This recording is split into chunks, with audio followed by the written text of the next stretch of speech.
Salut la FOMO Team, j'espère que vous allez bien. Nous sommes le samedi 1er octobre. Nous commençons un nouveau mois après avoir fait ce mois de septembre qui a été le pire depuis 2008 sur les marchés financiers, notamment les marchés US. Donc on se retrouve pour une nouvelle vidéo dans le temps assez gris comme vous pouvez le voir. C'est la pluie, c'est compliqué en ce moment sur les marchés. On va aller voir comme d'habitude la macroéconomie sur les marchés US, les marchés européens et ensuite on ira se faire de l'analyse financière sur le S&P 500, le CAC 40 et on ira voir ensuite BTC, ETH et l'altcoin du jour sera EGLD. Je t'encourage vraiment à liker, à t'abonner, ça fait extrêmement plaisir. Vous êtes de plus en plus nombreux à vous abonner à la chaîne, c'est super cool. Merci beaucoup à tous. On commence tout de suite sur le point macroéconomique les amis. Donc ce qu'il faut retenir cette semaine, ça a été l'annonce jeudi de l'indice Core PCE. On en a déjà parlé mercredi ensemble lors du live et je vous invite notamment à aller voir le replay que je vais mettre dans la semaine. L'indice Core PCE, c'était vraiment important parce que c'est l'indicateur le plus regardé par la Réserve fédérale américaine, donc la Banque centrale américaine, pour connaître le niveau d'inflation aux États-Unis. Qu'est-ce que c'est que ce Core PCE? Le PCE, en fait, c'est le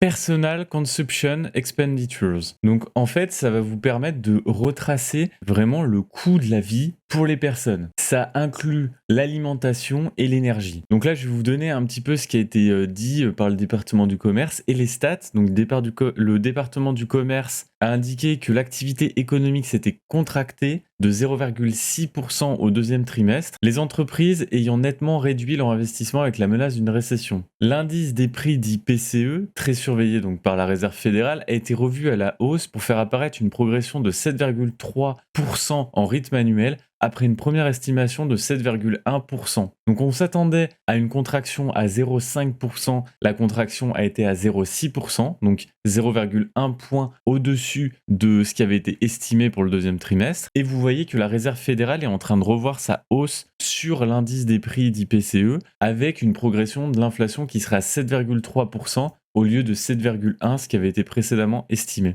Donc vous voyez que malgré la hausse des taux directeurs, les estimations de la Réserve fédérale américaine quant à la réduction de l'inflation, tout simplement, ça fonctionne moins bien que ce qu'ils avaient prévu. Donc je vous avais dit que si cet indice était négatif cette semaine, on pouvait totalement partir en récession et on n'allait pas faire un rebond sur les marchés financiers. Donc moi je pense qu'à partir de lundi, suite aux chiffres de l'indice Core PCE, on va avoir une diminution du marché encore plus importante parce qu'on va avoir peur de la hausse de taux directeur de la Réserve fédérale, étant donné que cette session là du PCE hors éléments volatiles, c'est-à-dire l'énergie et l'alimentation, s'établit à plus 4,7% comparé à la session précédente qui était à 4,4%. Donc ça montre qu'il n'y a pas seulement que l'énergie et l'alimentation qui sont en train de créer l'inflation, il y a d'autres secteurs qui vont créer l'inflation. Et donc du coup, ça veut dire que vraiment, on n'arrive pas à contenir cette inflation massive mondiale. Et du coup, ce nouveau dérapage de l'inflation fait qu'il va y avoir sûrement une accélération du resserrement monétaire orchestré par la Réserve fédérale. Et donc du coup, on va avoir une nouvelle hausse de taux directeur. Et sachant que le président de la Fed, Jérôme Powell, avait prévenu, je sais si vous vous en rappelez, je vous avais expliqué, que la maîtrise de l'inflation serait, je cite, douloureuse. Et les investisseurs s'attendent donc à ce que ces mesures plongent potentiellement l'économie dans une récession. Seul facteur qui ne va pas dans le sens d'une récession réelle et bien présente, c'est le facteur des emplois. On voit que les inscriptions hebdomadaires au chômage ont diminué pour s'établir à 193 000 aux États-Unis la semaine passée contre 209 000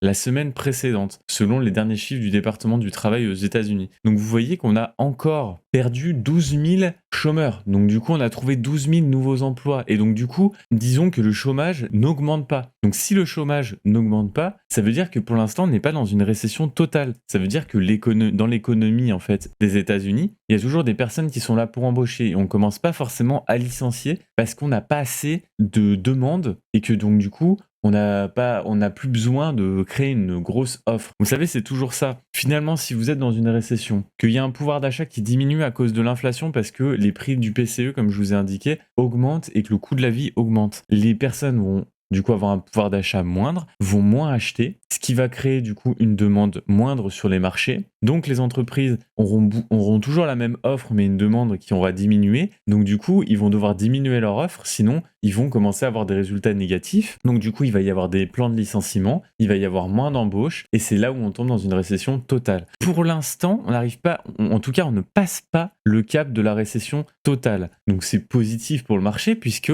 on n'a pas ces chiffres du chômage qui augmentent. Attention, c'est vraiment la dernière chose auquel on se rattache. Parce que si les chiffres du chômage augmentent, là, on tombe vraiment comme la crise en 2008. Hein. Vraiment, c'est terminé. Et vraiment, on reproduit le schéma de la crise des subprimes de 2008. Donc, c'est vraiment le dernier indicateur. Moi, je pense que sur les marchés, ça va continuer à baisser puisque les investisseurs vont avoir peur de la hausse des taux directeurs. La Fed va pas être du tout en faveur de l'investissement puisque de toute façon, elle voit que les chiffres du chômage diminuent. Donc, elle se dit qu'ok, elle peut quand même augmenter. Elle, vraiment, la Fed, il faut vous dire que si elle voit que les chiffres du chômage ne sont pas en hausse, pour elle, l'économie va bien. Elle va pas regarder le prix de l'action. Elle va regarder vraiment des indicateurs comme ça. Donc, tant que les chiffres du chômage n'augmentent pas, on craint que la Fed augmente ses taux de façon drastique. Et elle continue pour lutter contre l'inflation. En Europe, il n'y a pas grand-chose à dire en Europe, à part ce que je vous avais un petit peu expliqué mercredi sur, de toute façon, ce qui s'est passé chez les Britanniques. Les Britanniques ont clairement fait n'importe quoi avec leur livre sterling. Donc, on arrive dans une période où la Banque centrale britannique était obligée de reprendre un petit peu la main sur l'économie pour essayer de faire de rachat des obligations chez les Britanniques. Sinon, la livre sterling allait encore diminuer alors qu'elle a drastiquement diminué à cause des positions politiques qui ont été prises par la nouvelle première ministre Liz Truss. Maintenant qu'on a dit ça, on a des nouveaux chiffres sur le chômage qui devrait arriver vendredi prochain aux États-Unis. Donc c'est quelque chose qu'il faudra garder en tête, hein, bien vérifier si le chômage ne remonte pas à la hausse et toujours voir si on arrive à contenir l'inflation. Pour l'instant, on n'arrive pas à contenir l'inflation, donc bien checker le chômage, les chiffres du chômage, qu'on ne relance pas les chiffres du chômage. Sinon, on arrivera tout simplement dans une situation où on ne pourra pas faire de retour en arrière et ça sera très compliqué pour les marchés financiers de s'en remettre. On va passer sur la partie analyse financière. On commence par le S&P 500. Allez, c'est parti. Donc S&P 500, on se retrouve sur le chart. Alors, je vais peut-être enlever Ishimoku pour que ça soit un peu plus lisible pour vous pour l'instant. Vous voyez qu'on était toujours dans cette grande pattern. Je vous avais indiqué cette trendline qu'on avait traversée, qui était un peu un des derniers supports avant le support de juin 2022. Vous voyez que les marchés ont très mal réagi. Le dernier jour de la semaine, ils ont tenté d'équilibrer leur bilan, mais on est quand même parti à la baisse sur la fin de journée. Vous voyez qu'on a marqué encore un plus bas sur le S&P 500. On est sous le support des 3600, qui était notre dernier support du coup de juin 2022. Que dire de plus? Je vous avais dit que si on passait ce support, c'était vraiment le dernier avant les 3004, et ensuite on a le support, il y a un support à 3003 que j'ai pas forcément indiqué ici, mais il y a un support à 3003 et ensuite c'est la zone de rechargement à 3160. Le S&P 500 ne va pas bien du tout, les amis. C'est pour ça que les marchés n'iront pas forcément bien du côté des cryptos si les marchés financiers n'arrivent pas à se relever. Pour l'instant, on n'arrive pas à se relever à cause de ce fondamental qui nous fait du mal. Sur des fonds de news que la Réserve fédérale va tout simplement essayer de contenir l'inflation et donc du coup d'accélérer sa hausse des taux directeurs. Vous voyez qu'on est sous MM7, la ligne bleue ici, on est sous moyenne mobile 50, 100 jours, 200 jours, ça change pas par rapport aux dernières semaines. Depuis qu'on l'a traversé, c'est la catastrophe. Je vous avais dit que de toute façon, une fois qu'on avait traversé ça à la baisse, c'était terminé. Par contre, quand on l'avait traversé à la hausse, ça montrait qu'on pouvait repartir, mais sauf qu'on a eu les chiffres de l'inflation le 13 septembre et ça a été une cata.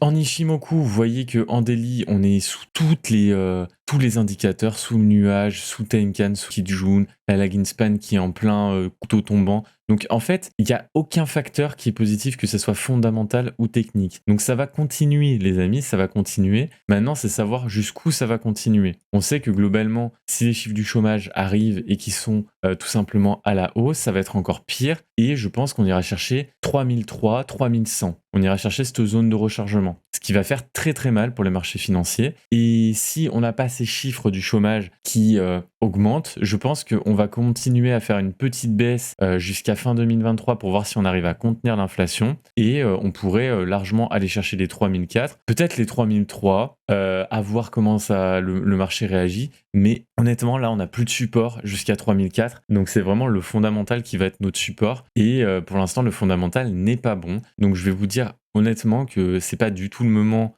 Est-ce que c'est le moment d'investir? La question, on va se la poser. C'est pas du tout le moment d'investir tout ce que vous avez. Par contre, si vous avez de quoi investir sur plusieurs mois, plusieurs années, effectivement, c'est peut-être, après, c'est à vous de juger, le moment de lisser votre investissement et de rentrer sur des journées baissières comme hier, en sachant que vous allez être perdant sur les prochains jours, les prochains mois, et que potentiellement, ça repartira à la hausse. C'est toujours compliqué de déterminer un bottom. Par contre, ce qu'on peut toujours faire, c'est appliquer une option d'achat lissée dans le temps, sur la baisse, sur le bear market. Un peu à l'image d'un DCA, mais un DCA, ça sera plus ne pas se prendre la tête et investir toujours au même jour dans le mois. Là, c'est plutôt investir lors des baisses du bear market. On est dans un bear market, on n'est pas forcément rentré, vous voyez, sur les dernières hausses. Par contre, on est rentré sur les dernières baisses. Je vous ai dit que par exemple, à 3006, moi, j'avais investi. J'ai investi, j'ai même perdu 1,5 depuis hier, mais c'est pas grave. De toute façon, c'est des supports que je vais racheter. Je rachèterai à 3004, je rachèterai à 3003, je rachèterai à 3100. Et en fonction tout simplement du sentiment de marché, je peux réinvestir plus ou moins fort. Ici, le sentiment, je sais qu'il est baissier, il va continuer à être baissier, donc je vais pas mettre toutes mes cartouches et griller toutes mes cartouches maintenant. C'est comme ça qu'il faut voir les choses, je pense. On va pas faire plus long, les amis, sur l'analyse financière. Cette vidéo sera plus courte que les autres. On va partir sur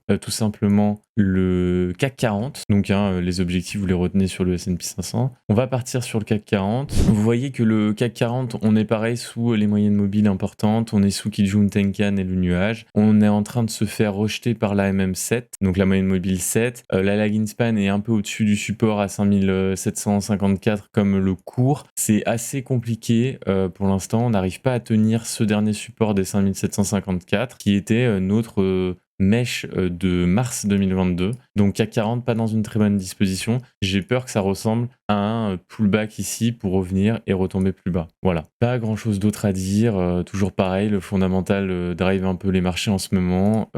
Depuis qu'on est sous MM200, on a tapé 2 fois la MM200, on n'arrive pas à s'extirper. Le fondamental ne joue pas en notre faveur, donc CAC 40 assez baissier pour moi. On va partir maintenant sur le marché des cryptos, les amis, et on va commencer par BTC. BTC qui, étonnamment, arrive à tenir plus que les marchés financiers et tout simplement, on dit souvent que BTC est une anticipation des marchés financiers. Donc, c'est pour l'instant ce qu'on se disait jusqu'à présent. C'était un peu les indicateurs, on va dire, vu que le BTC est très volatile, c'est l'actif généralement qui est le vendu le plus par les investisseurs quand ça va mal parce que c'est un actif très risqué. Et généralement, si le BTC se maintient, le S&P 500 potentiellement pourrait se maintenir.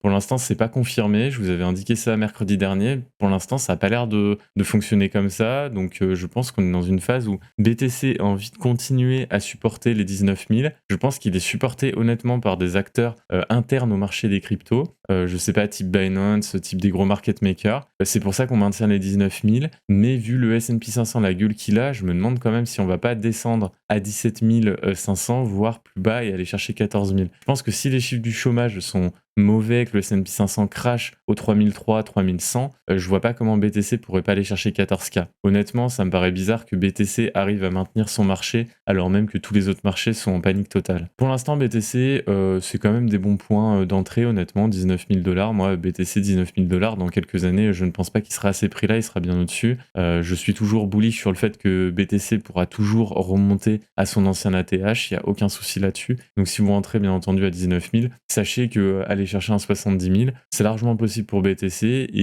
il a déjà fait quasiment les 70 000. Je ne vois pas comment, il a fait 69 000, je ne vois pas comment on pourrait être dans les prochaines années en dessous de 19 000. Donc je suis plutôt serein potentiellement à appliquer là sur BTC du DCA parce que BTC il est tellement volatile, 19 000 c'est quand même un prix hyper abordable, très bon pour moi. Après voilà, il faut tout simplement se dire que avoir les reins solides. Si vous investissez à partir de là, faut pas griller toutes ces cartouches, hein, parce que si vous investissez là, vous allez pouvoir potentiellement perdre encore 28-29% si on descend à 14K. BTC, du coup, pas grand-chose à dire sur les objectifs à venir. Il faut qu'ils tiennent cette trendline qui se situe par exemple aujourd'hui à 18 817. Il faut qu'on clôture toujours au-dessus de cette trendline. On essaie de la tenir depuis quelques séances, vous voyez qu'on avait traversé. Il y a tout simplement les objectifs de Tenkan ici à aller chercher en Ichimoku. Vous voyez que pour l'instant, elle nous fait un blocage. On essaie de rebondir sur la MM7, c'est très visible. Ici, on n'arrive pas à passer la Tenkan. Ici, on arrive à clôturer, on arrive à rebondir sur la MM7. Donc, pas perdre la MM7, c'est sûr. Essayer de reprendre Tenkan. Et ensuite, ça sera tout simplement objectif Kijun qui est au même niveau que la MM50. Donc, vous voyez que les objectifs importants se rejoignent et ça sera autour des 20 400, 20 500. Tant qu'on n'a pas repris ça, sur BTC, je peux pas être boule et dire qu'on est dans une phase de retournement. Une fois qu'on aura pris les 20 500, on pourra se poser la question de si on est dans une phase de retournement, parce que c'est un signe positif de reprendre Kijun et MM50. C'est beaucoup regardé pour les retournements à moyen terme. Voilà, on passe tout de suite sur ETH. ETH qui est toujours dans sa grosse zone de rechargement qui va des 1730 aux 1000 $, donc une grosse zone de rechargement sur la dernière hausse du bull market. Vous voyez que nous on a racheté, comme je vous avais dit, au point des 1000 à chaque fois. J'ai racheté à chaque fois que c'était en dessous de 1000, bien entendu. ETH en dessous de 1000, il faut pour moi le racheter, mais c'est vous qui gérez vos investissements. Mais ETH qui, depuis son passage en ETH 2.0, enfin en proof of stake, et depuis The Merge, qu'il faut pas dire ETH 2.0, n'arrive pas forcément à gagner plus de momentum que ça sur les prix. On vous avait dit que de toute façon c'était pas forcément le but de The Merge.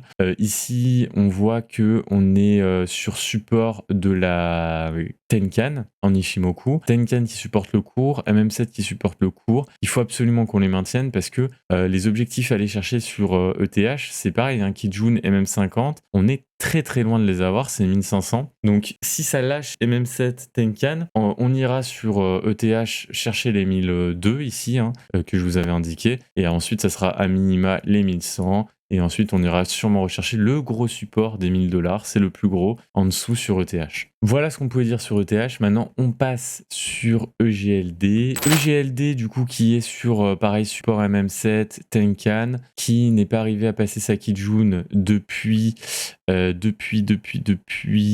4 août 2022. C'est là où on l'avait percé. On l'avait réintégré le 17 août. Vous voyez que c'est un actif qui est baissier depuis le août 2022. Il est sous le nuage, sous toutes les moyennes mobiles, sous tous les indicateurs Ichimoku quasiment, sauf que là, je dis des bêtises, on est sur support Ichimoku et on a la MM7, on est au-dessus de la MM7, ce qui est positif sur un retournement très court terme. Pour avoir un retournement moyen terme, toujours pareil, il faut aller chercher les 49,84 et les 51,78. Je sais pas si EGLD peut aller chercher ses supports comme ça sans que le marché supporte tout simplement les actifs risqués au global. On avait vu l'exemple de Cake, et d'ailleurs je reviens rapidement sur Cake parce qu'on en a parlé la semaine dernière. Je vous avais dit que la prochaine grosse étape de Cake c'était la MM200. Vous voyez que la MM200 a servi de résistance et depuis qu'on l'a tapé on est descendu, donc très important de regarder la MM200. Vous voyez que c'est pas des bêtises. Et pareil, Cake, vous voyez que c'était un actif supporté par son fondamental, par son changement de white paper. Et malgré ça, là, vous voyez que quand on arrive à des gros objectifs long terme, la MM200,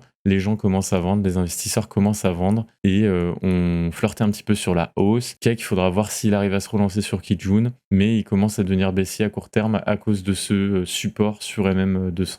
EGLD, du coup, juste pour revenir, il faudra qu'il aille chercher les 50 et les 51, 75. Pour l'instant, il n'est pas du tout haussier. Il n'y a pas grand-chose d'autre à dire. C'est comme la majorité des actifs en ce moment, le fondamental dirige beaucoup de choses. C'est pour ça que je suis très rapide sur cette vidéo. J'espère que cette vidéo vous a plu. Je passe en grand écran et je vous souhaite une excellente journée, un excellent week-end. N'hésitez pas à liker, à vous abonner, à recommander cette vidéo à votre entourage. Ça me ferait extrêmement plaisir. Et n'hésitez pas à lâcher un commentaire si vous avez des commentaires sur cette vidéo, sur les marchés. Ça me ferait un réel plaisir de débattre avec vous. C'était WillDT11. Je vous souhaite un excellent week-end. Salut la FOMO Team.